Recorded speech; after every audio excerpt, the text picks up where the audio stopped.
아멘, 아멘. 우리는 매 순간마다 이 선택의 기로에 서는 그런 인생을 살고 있습니다. 작고 큰 일들이 참 많지만 모든 일들이 사실은 선택의 연속이다 하는 것이에요. 어떤 것을 선택하는 것이 옳은 것일까? 어떤 것이 나에게 유익이 될까? 어떤 것을 선택해야 좋은 것을 선택한 것이 될까? 올바른 것, 좋은 것, 그것을 늘 항상 고민하면서 선택하며 살아가는 것입니다.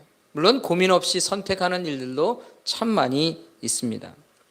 그런데요, 때때로 우리는 이런 단순한 선택이 아니라 우리의 인생을 걸고 아주 중요한 것들을 선택해야만 하는 그런 상황이, 그런 때를 만나기도 합니다.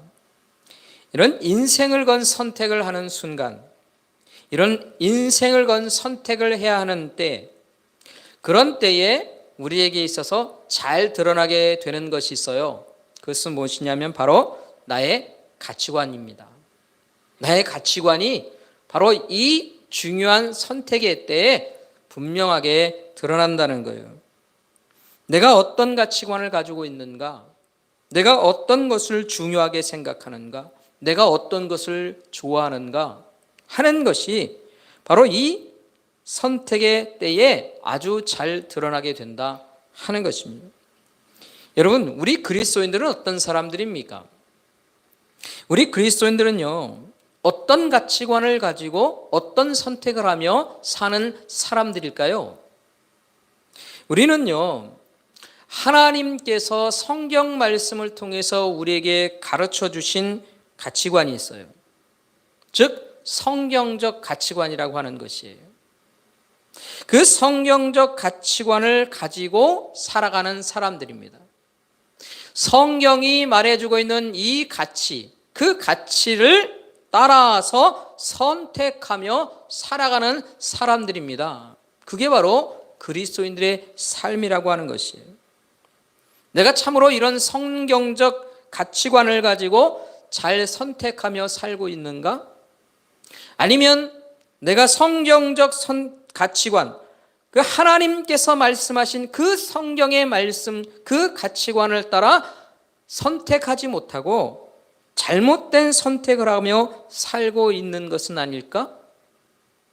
우리는 그런 질문들 속에서 우리가 살아가고 있는 것이에요. 그게 바로 우리의 신앙생활의 모습입니다.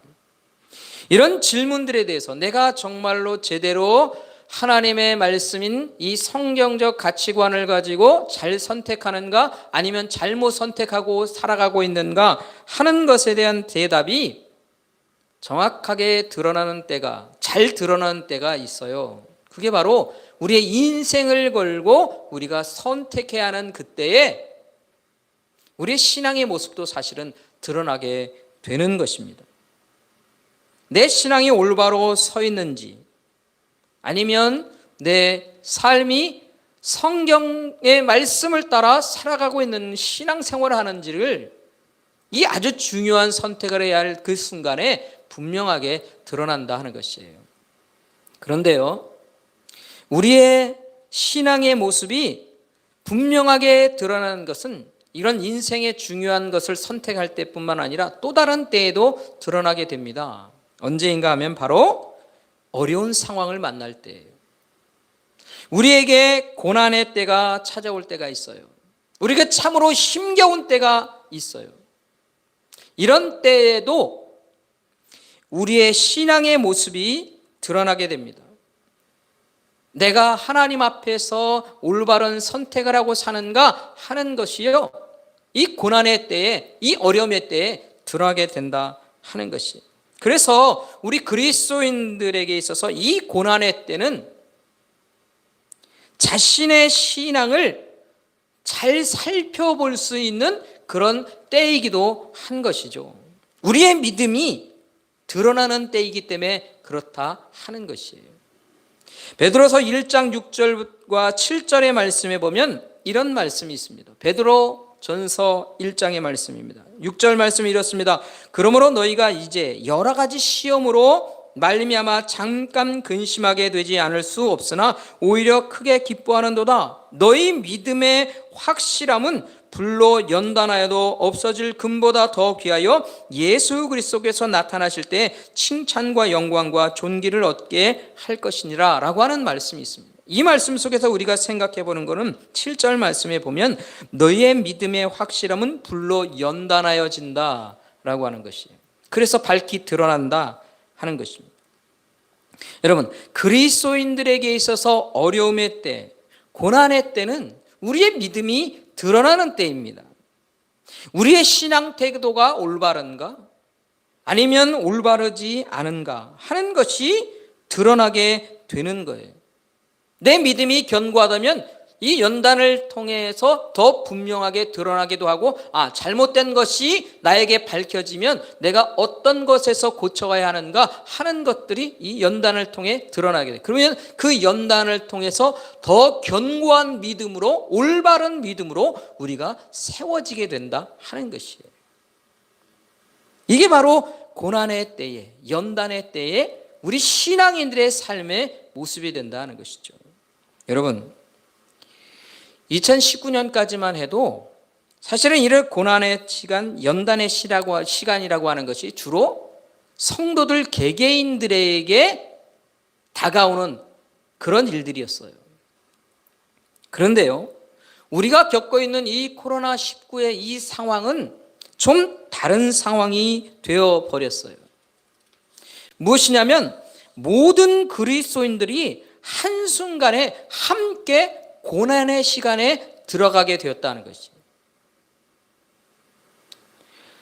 우리 모든 성도들이, 이 땅에 있는 모든 교회들이 다 함께 어려움의 시간 가운데 다 들어간 거예요. 말하자면 믿음이 드러나는 연단의 때에 들어가게 되었다 하는 것이죠. 어떤 개개인들에게만 연단이 주어지는 게 아니라 모든 그리스도인들에게 다 동일하게 이 어려운 때가 찾아오게 되었다는 것이. 여러분, 누가 주신 고난의 시간일까요? 누가 이런 연단의 때를 우리에게 주셨을까요? 하나님이 주신 거예요. 하나님이 모든 이 땅의 교회들에게 이 어려움의 때를, 연단의 시간을 주신 것이라는 거예요. 하나님이 허락하신 거예요. 우리가 그것을 기억해야 합니다. 그렇다면 이 어려움의 때에 우리는 어떤 선택을 하며 살아가야 할까요? 이 어려움의 때에 우리는 어떤 성경적 가치관을 가지고 우리의 신앙의 일들을 선택하며 살아야 하느냐는 거예요. 우리의 매일매일의 삶을 어떻게 선택하며 살아야 하느냐 하는 것입니다. 어떤 신앙의 길을 선택하며 살아야 할까요? 오늘 본문 말씀에 등장하는 엘리멜렉이라고 하는 사람이 있습니다. 이 사람을 통해서 우리가 어떤 신앙의 길을 선택하며 살아야 하는가 하는 것을 살펴볼 수 있습니다. 여러분, 엘리멜렉이라고 하는 사람이 있어요. 이 사람은 유다 베들레헴에 살고 있었던 사람입니다. 여러분, 유다 땅 베들레헴 하면 생각나는 것이 있죠? 누굽니까? 예수님이 태어나시는 땅이죠. 물론 역사적인 굉장히 긴 시차가 있긴 합니다. 어쨌든 이 사람이 유다 베들레헴에 살고 있었어요. 그런데 이 땅에 흉년이 찾아왔습니다. 어떻게 해야 할까요? 어려움과 고난의 때가 찾아온 거예요. 때로는 이 흉년이라고 하는 것은 생명을 잃을 수도 있는 때이기도 한 것입니다. 지금과 다른 것이죠. 이 흉년의 때에 어떻게 해야 할까요? 이 흉년을 이기고 가정을 지키기 위해 어떤 길을 선택해야 할까요? 어디서 구원의 길을 찾아야 할까요? 여러분, 이 엘리멜렉이라고 하는 사람의 이름을 잠깐 생각해 보면 이 이름은 참 귀한 이름입니다. 무엇이냐면 엘리, 그것은 나의 하나님이란 뜻이에요. 멜렉 하면 통치한다, 통치자, 왕, 이런 의미입니다. 그러니까 이 엘리멜렉이라고 하는 이름은요, 하나님께서 나의 왕이시다, 나의 하나님은 통치자이시다 하는 것을 의미하는 것이에요. 여러분, 이게 얼마나 귀한 이름입니까? 이 엘리멜렉이라고 하는 사람이 늘 항상 이름을 들으면서 뭐예요? 나의 하나님은 통치자이시다, 나의 하나님은 나의 왕이시다, 이런 고백을 하는 이름이라는 거예요. 그런데 이런 이름을 가진 사람이 이 흉년이라는 어려움의 딸을 만났을 때 어떤 선택을 했는가? 그런 유다를 떠나기로 했어요. 모압이라고 하는 땅으로 가기로 했고, 그곳에 정착해 사는 이민을 선택했다 하는 것이에요. 여러분, 이 엘리멜렉과 같은 이스라엘 사람들, 이 구약의 사람들은 사실은 하나님의 백성들, 이런 사람들에게 있어서 이민이라고 하는 것은 사실은 다른 차원의 이야기입니다. 우리의 이민과는 다른 의미가 있어요. 왜냐하면 하나님의 백성이 이민을 선택한다 하는 것은요, 하나님의 백성으로서의 삶을 버린다라고 하는 의미가 있는 거예요.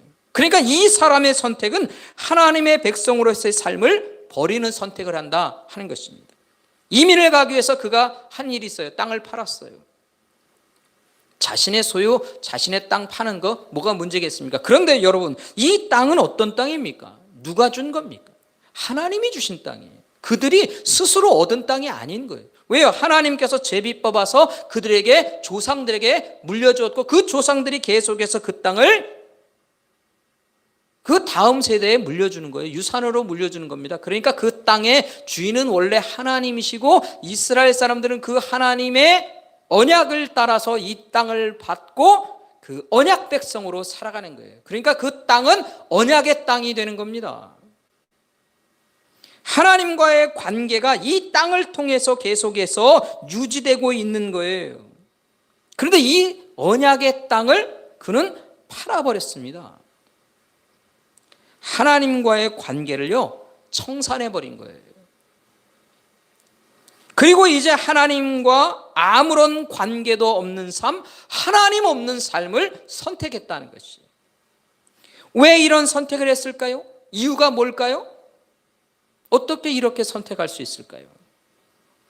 그 이유를 우리가 알 수 있는 단서가 있습니다. 그게 바로 1장 1절의 말씀입니다.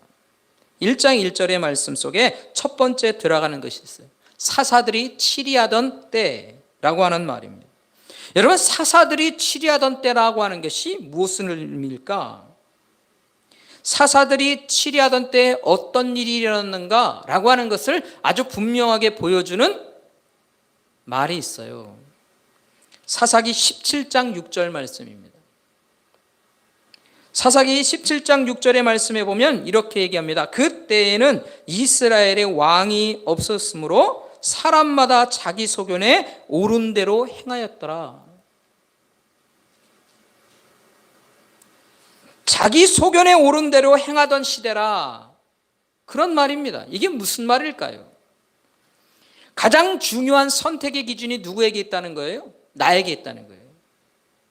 내게 있습니다. 왕은요? 왕은 없다는 거예요. 왕이 있다 할지라도 그것을 무시하는 거예요. 내가 선택의 기준이 오로지, 그래서 내가 원하는 것, 자신이 원하는 것, 자신이 좋아하는 것, 자신에게 유익되는 것, 그게 최고인 거예요.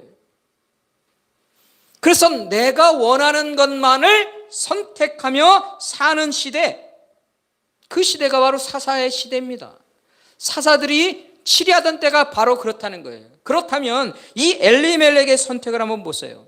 이 엘리멜렉의 선택은 바로 이 사사 시대의 정신, 그 정신을 따라서 그냥 선택한 거예요.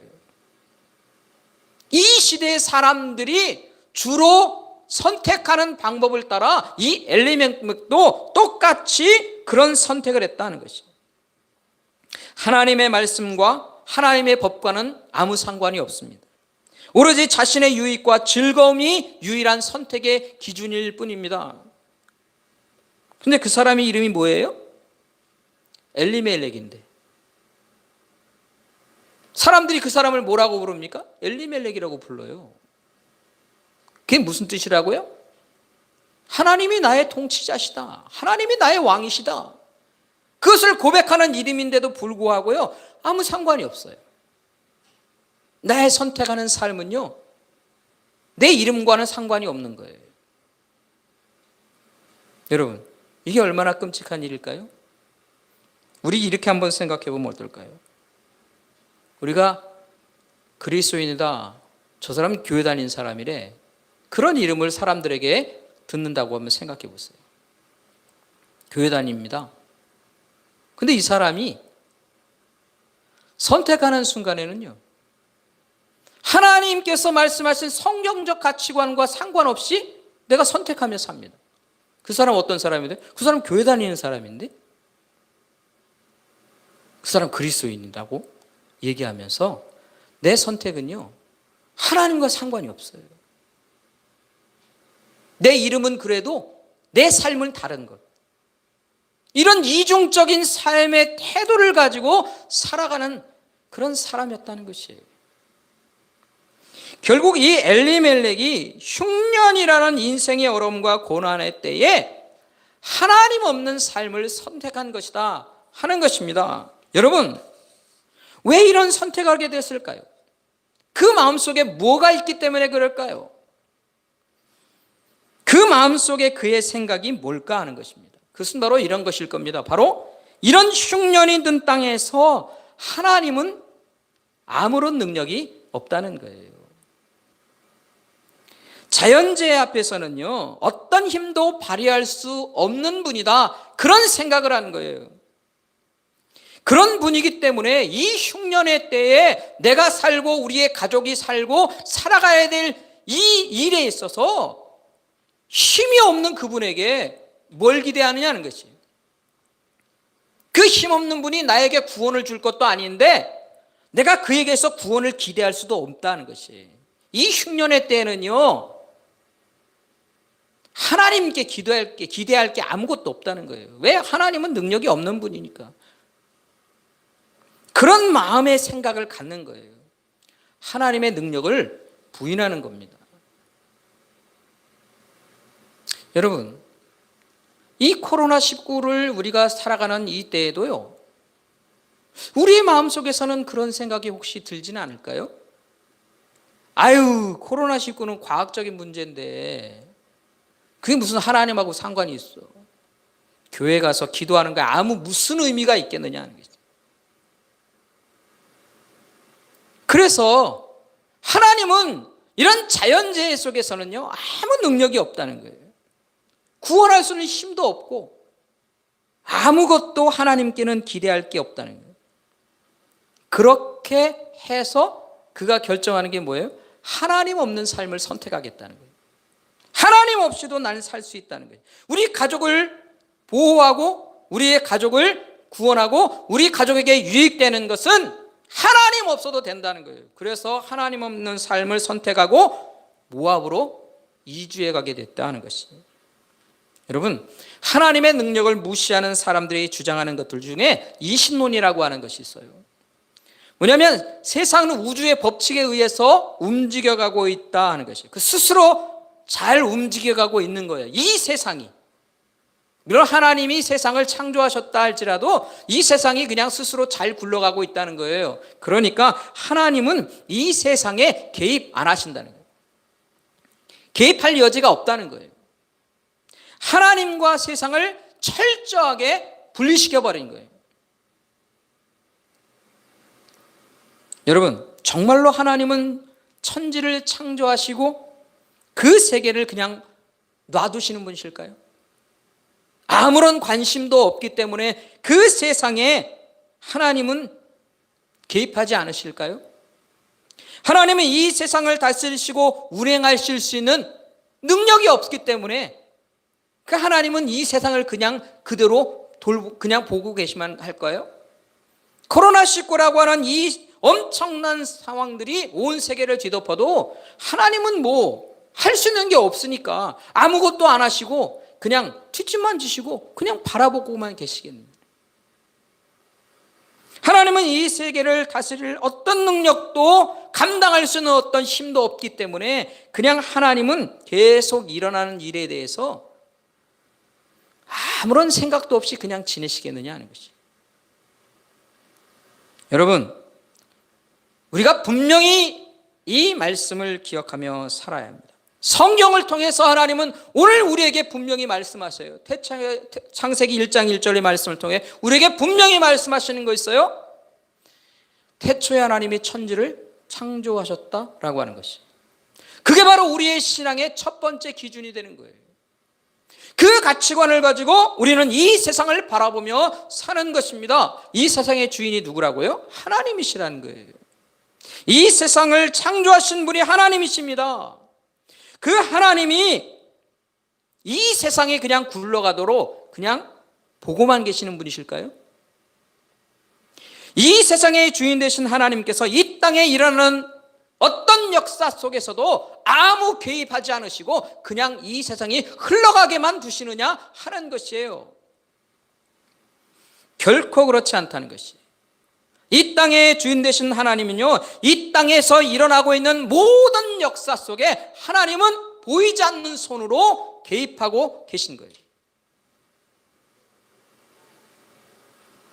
하나님은요, 이 온 세상이 움직여가도록 하나님의 계획이 있어요. 하나님이 계획하셨고 하나님께서 그 계획하신 일들을 하나하나 이루어가십니다. 하나님의 뜻을 따라서 움직이도록. 그것을 우리가 뭐라고 표현하냐? 하나님의 섭리하심이다, 이렇게 표현하는 거예요. 하나님의 섭리하심이 분명히 있습니다. 하나님은 이 땅의 주인이시기 때문에 하나님의 것을 그대로 그냥 두시는 분이 아니세요. 그런데 이런 하나님의 섭리를 믿지 않고 있는 사람들이 있어요. 하나님께 대한 불신앙의 마음을 품고 선택하며 사는 거예요. 자신의 뜻을 따라 자신의 유익과 즐거움을 따라 선택하며 사는 거예요. 하나님의 구원과 하나님의 섭리하심에 대해서 무시합니다. 그런 일은 없다는 것이에요. 그리고 하나님 없는 삶을 삽니다. 여러분, 이런 인생을 사는 사람들의 결과, 이런 인생을 선택한 사람들의 결과가 뭐냐 하는 것이에요. 하나님의 구원을 기대하지 않고 하나님 없는 그런 삶의 일들을 선택한 그 결과로 그가 얻을 수 있는 게 뭐냐 하는 것이에요. 오늘 성경 본문 속에서 그것을 우리에게 가르쳐주고 있습니다. 3절 말씀, 우리 다 같이 한번 3절 말씀 같이 읽어볼까요? 함께 합니다. 나오미의 남편 엘리멜렉이 죽고 나오미와 그의 두 아들이 남았으며, 5절 말씀 함께 읽습니다. 말론과 기럨 두 사람이 다 죽고 그 여인은 두 아들과 남편의 뒤에 남았더라. 오늘 이 말씀 속에서 하나님이 우리에게 가르쳐주는 것은 뭐냐면, 엘리멜렉 죽었어요. 말론과 기럨요 죽었어요. 여러분, 엘리멜렉은 나이 들어서 물론 죽었다 이렇게 추측할 수도 있겠지만, 말론과 기럨은 어떨까요? 예? 젊은 나이에 죽은 거예요. 왜요? 그들에게 자식이 없어요. 그러니까 결국 그들이 선택한 결과로 얻은 게 뭐냐는 것이에요. 죽음이라는 거예요. 멸망이라는 거예요. 육체적인 죽음만이 아니라 하나님과의 관계가 단절되는 사람은요, 영적으로 죽은 거예요. 그것을 완전한 멸망이라고 말하는 것입니다. 이 사람들의 선택의 결과가 이것이다 하는 것이. 사랑하는 성도 여러분, 오늘 우리가 이 말씀을 통해서 우리가 얻어야 될 우리의 인생의 교훈이 무엇입니까? 우리 인생에 주시는 하나님의 교훈이 무엇이냐 하는 것이에요. 하나님께서 이 말씀을 통해 우리에게 분명히 하시는 말씀이 있습니다. 하나님을 떠나 하나님 없는 인생을 선택하면 안 된다는 것이. 왜요? 그 삶 속에서는요, 생명이 없다는 것이. 여러분, 하나님께서는 이런 선택을 하며 살지 않기를 우리에게 말씀하십니다. 왜입니까? 왜 우리는 어둡고 힘든 일들이 계속되고 있는 이 때에도 하나님 곁을 떠나는 선택을 하면 안 될까요? 두 가지 이유를 생각해 보려고 합니다. 첫 번째 이유가 있어요. 그것은 뭐냐면 하나님의 섭리하심이 있기 때문에 그렇습니다. 여러분, 우리는요, 참으로 어렵고 힘든 시간들을 보내고 있어요. 이 시간은 때로 우리에게 불안으로 찾아오기도 하고 때로는 두려움으로 찾아옵니다. 근데 이게 1년이 지난 지금에도 계속되어 있고 언제까지 계속될지도 모르는 상황이에요. 이런 어려운 때를 우리는 그래도 믿음을 가지고 이겨내며 살려고 애쓰며 그렇게 우리가 살아가고 있습니다. 우리 주님의 십자가만을 바라보고 그 안에 구원이 있음을 고백하며 그렇게 우리가 살아가고 있다 하는 것이. 그렇지만 때때로 우리에게 신앙의 일들을 흔드는 그런 생각들이 자꾸 찾아오기도 합니다. 여러분, 이런 모든 일들을 우리 주님께서 모르실까요? 우리 주님께서 우리가 어떻게 하든 우리가 무슨 생각을 하든 외면하고만 계실까요? 하나님께서 우리를 위한 아무 계획도 없으시겠느냐 하는 것이에요. 결코 그렇지 않은 것입니다. 하나님은요, 늘 그의 백성들을 향한 계획이 있으세요. 그의 백성들이 어둠 속에 있게 될 때에 그 어둠에서 구원하시려는 구원의 계획들을 분명히 가지고 계시다는 것이에요. 하나님이 계획도 안 세우시고 이 코로나19라고 하는 이 어려움의 일들을 우리 가운데 던져주셨겠어요? 세계 모든 교회들에게 너희들 한번 골탕 먹어봐라 그러고 그냥 끝내시겠느냐는 것이에요. 하나님은요, 그런 모든 일들 가운데 하나님께서 구원의 길들과 피할 길을 분명히 계획하고 계신 거예요. 그래서 우리에게 이 어려움의 일들을 주셨습니다. 지금 이 시대에도 하나님께서 우리를 향한 놀라운 계획들을 가지고 계십니다. 그리고 그 계획들을 이루고 계시다는 것이에요. 그게 바로 하나님의 섭리하심입니다. 우리는 초기에 이 땅에 코로나19가 굉장히 어려움으로 찾아온 첫 번째 유행 기간에 신천지를 보게 되었어요. 신천지를 보면서 우리가 무슨 생각했습니까? 하나님께서 저들을 드러내시고자 이 어려움의 일들을 주셨다. 하나님의 섭리하심에 대한 일들을 우리가 생각하게 되었어요. 이런 하나님의 섭리하심의 일들이 지금도 있다 하는 것이. 그러게 우리는요, 이 어렵고 절망적인 것 같은 이 순간에도 하나님을 떠나는 선택을 해서는 안 됩니다. 왜? 분명히 하나님이 이 어려움의 일들을 끝나고 이 어둠의 터널을 지나 하나님께서 우리에게 주실 복과 은혜로 채워주시는 그런 인생이 되어지도록 하나님이 계획하심이, 그 계획을 이루시는 하나님의 섭리하심이 있기 때문이다 하는 것입니다. 이 믿음을 가지고 하나님 앞에 서는 우리가 될 수 있기를 간절히 소원합니다. 하나님의 섭리하심이 있기에, 그것을 기대하기에, 하나님의 구원하심과 하나님의 온전케 하실 것들이 우리에게 있기에 그 믿음으로 하나님의 일들을 우리는 선택하며 살아가야 합니다. 하나님을 떠나려는 어떤 어리석은 선택도 우리는 물리치며 살아야 하는 것입니다. 그래서 늘 하나님 앞에서 믿음으로 사는 길을 선택하며 그 하나님을 바라보며 하나님의 섭리하심에 기대하며 살아가기로 다짐하는 저와 여러분의 인생이 되기를 주의 이름으로 축원합니다. 두 번째로, 우리가 절망적인 순간에도 어려운 상황에서도 하나님의 길을 떠나는 선택을 해서는 안 되는 이유가 있어요. 그 일이 무엇일까? 그 두 번째 이유는 바로 하나님이 능력자이시기 때문이다 하는 것입니다. 여러분, 하나님께서는요, 하나님의 백성들을 구원하실 수 있는 충분한 능력을 가지고 계세요. 하나님이 능력이 없을까요? 성경 말씀 속에서 계속해서 우리에게 강조하고 얘기해 주는 거 있어요. 이스라엘 역사 속에서 그것을 통해 우리에게 가르쳐 주시는 거 있어요. 하나님은 능력의 하나님이시다는 거예요. 그 하나님의 능력을 인간은요, 대적할 수 있는 게 아니라는 거예요. 하나님은 능력자이신 것을요, 분명히 알려주십니다. 어떤 상황에서도 구원하시고 어떤 상황에서도 피할 길을 내시며 어떤 상황에서도 보호하실 수 있는 그 능력자가 누구냐? 하나님이시라는 거예요. 그 하나님은 능력이시기 때문에 우리는요, 하나님을 떠나는 그런 선택, 그 어리석은 선택을 해서는 결코 안 되는 것입니다. 하나님의 능력을 의지하십시오. 하나님의 능력을 믿으십시오. 그 하나님의 능력이 지금 우리를 살게 할 유일한 삶의 길인 것입니다. 사랑하는 성도 여러분, 우리에게 찾아온 어려움의 때는 바로 이 때에 언제가 끝날지 우리는 사실은 알지 못합니다. 이런 때에도 우리는 하나님 앞에 살기를 결심하고 살아야 합니다. 뿐만 아니라 우리가 하나님 앞에 살기 위해 힘쓰고 애써야 할 일들도 있습니다. 베드로후서 3장 17절과 18절 말씀에 보면 이렇게 말씀하십니다. 베드로서 3장 17절입니다. 그러므로 사랑하는 자들아, 너희가 이것을 미리 알았은즉 무법한 자들의 미혹에 이끌려 너희가 굳센 데서 떨어질까 삼가라. 오직 우리 주 곧 구주 예수 그리스도의 은혜와 그를 아는 지식에서 자라가라. 영광이 이제와 영원한 날까지 그에게 있으리라.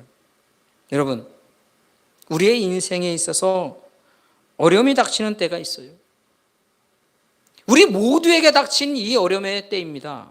그 어려움의 때라고 하는 것은요, 우리 신앙인들에게 어려움의 때는요, 사실은 우리의 신앙을 흔들고 유혹하는 때인 것입니다. 우리에게 찾아오는 이 어려움의 일들은 우리의 믿음을 늘 항상 흔들고 있는 것이에요. 고난의 때는 우리의 믿음을 떨어뜨리기 위해 일어나는 수많은 일들이 있게 된다는 것이에요. 이럴 때 우리가 힘써야 하는 일이 있어요. 우리의 믿음을 무너뜨리려고 하는 이런 때에 우리가 더 힘써야 하는 일이 있다는 것이에요. 그 일이 뭘까요? 그것은 바로 우리 주 예수 그리스도의 은혜를 더 깊이 알아가는 거예요. 우리 주님께서 우리를 향한 어떤 계획과 어떤 섭리하심과 어떤 일하심이 있을까? 그 하나님의 일하심의 모든 일들은 우리에게 무엇으로 다가옵니까? 은혜의 일로 다가오는 거예요. 하나님이 이루시는 모든 일들, 하나님이 계획하시고 하나하나 이루실 때마다 우리는 하나님의 은혜를 경험하게 되는 거예요. 하나님의 은혜가 얼마나 큰지, 얼마나 놀라운지, 얼마나 사랑스러운지를 우리가 알아가게 된다는 것이에요. 여러분, 그 은혜를 우리가 더 깊이 알아가야 합니다. 어려움의 때일수록 우리 주님의 은혜를 알아갈 때 우리는 이겨낼 수 있고 믿음을 더욱더 견고하게 할 수 있는 거예요. 그러면 여러분, 이 주님의 은혜가 어떤 것인가, 어떻게 더 깊은 것인가를 우리가 알아갈 수 있을까요? 그 알아가는 방법 중에 한 가지가 있습니다. 그것은 바로 우리가 우리 주님에 대한 지식을 넓혀가는 거예요. 우리 주님에 대한 지식을 더 넓혀갈 때 우리가 주님의 은혜가 무엇인지, 그 은혜가 얼마나 큰 것인지를 아는 거예요. 여러분, 주님에 대한 지식을 넓혀가는 것, 그것은 바로 우리가 주님을 더 알아가는 일이 되어야 되는 것이죠. 여러분, 주님을 더 아는 것을 위해서 더 시간을 늘리세요. 내가 좀 더 하나님의 말씀 앞에 더 나아가는 것입니다. 하나님의 말씀을 더 많이 알면 알수록 하나님에 대한 지식은 쌓여지고 우리 주님에 대한 지식은 쌓여져요. 그리고 그 지식을 통해서 하나님의 은혜가 무엇인지를 알고 하나님의 은혜가 얼마나 크고 귀한 것인가를 우리가 깨닫게 된다는 것이에요. 그렇기 때문에 하나님의 말씀, 하나님에 대한 지식을 넓히는 일에 더 힘쓰셔야 한다 하는 것입니다. 말씀을 더 많이 대하십시오. 기도와 간구를 통해서 주님과 더 깊은 교제의 시간을 더 늘려가십시오. 물론 어려움의 때는요, 사실은 우리가 하나님의 말씀을 대하기 어렵고 기도하기 어려운 때인 것을 압니다. 그런데 그 어려움의 때일수록 우리가 더 힘써야 할 것은 무엇이냐? 하나님의 말씀을 가까이 하고 하나님과 기도하고 간구하며 하나님과 교제의 시간을 더 늘려가려고 우리가 애써야 된다는 것이에요. 그 방법이 바로 우리가 하나님 앞에서 살아가야 할 삶의 길을 선택할 수 있는 힘이 된다 하는 것입니다. 사랑하는 성도 여러분, 이 어려움의 때 주님으로부터 더 멀어지는 길을 선택하면 결코 안 됩니다. 우리는 우리 주님께 더 가까이 가는 길을 우리는 자꾸 선택해야 해요. 주의 말씀을 사모하고 주님과 나누는 교제를 더 늘려가고 하는 이런 일들을 인해 우리는 우리 주님께 더 가까이 나아가는 영혼이 되어질 것입니다. 어려운 때일수록 주님 앞에 더 가까이 나아가는 길을 선택하고 살아가서 참으로 지혜로 채워지는, 하늘의 지혜로 채워지는 그런 인생을 사는 우리 모든 믿음의 식구들 되기를 우리 주님의 이름으로 간절히 축원합니다. 기도하겠습니다. 이 시간 함께 기도할 때 여러분 함께